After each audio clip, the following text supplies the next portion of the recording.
أنا من 10 حلقات عملت حلقة أغسطس بيمدد فترة. ففي الحلقة ديت أغسطس مدد تاني فترة تاني، مدد 10 سنين كاملين.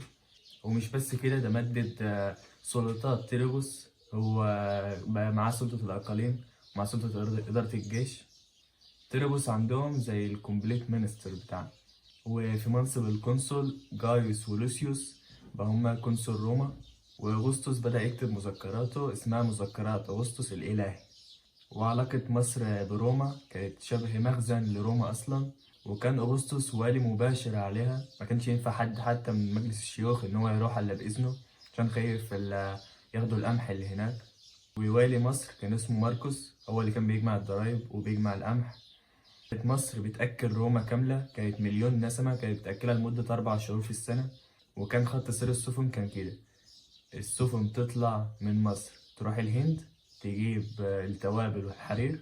بعد كده يجيبوا البضايع ينقلوها على جمال لغاية النيل، ومن النيل لإسكندرية، ومن إسكندرية لروما. وبخصوص اسكندرية كانت بالنسبة لروما المدينة التانية على طول بعد روما. ده كان بسبب مكتبة الإسكندرية اللي كانت ساعتها اسمها اللوسيون، بس ما كانش فيه للأسف وحدة وطنية. كان في اسكندرية 3 جاليات عايشين: مصريين ويونانيين ويهود. ده كان أكتر وقت اتنقل منه مسلات من مصر لروما، بسبب إن أغسطس هزم كليوباترا. بس مفيش حاجة تانية عايز أقولها عن السنة دي. إن شاء الله الأيام الجاية يبقى فيه فيديوهات تقريبا كل يوم، وهيبقى فيه فيديو يوم الجمعة، هو ده المهم. بس في سلسلة جاية في الطريق. سلام.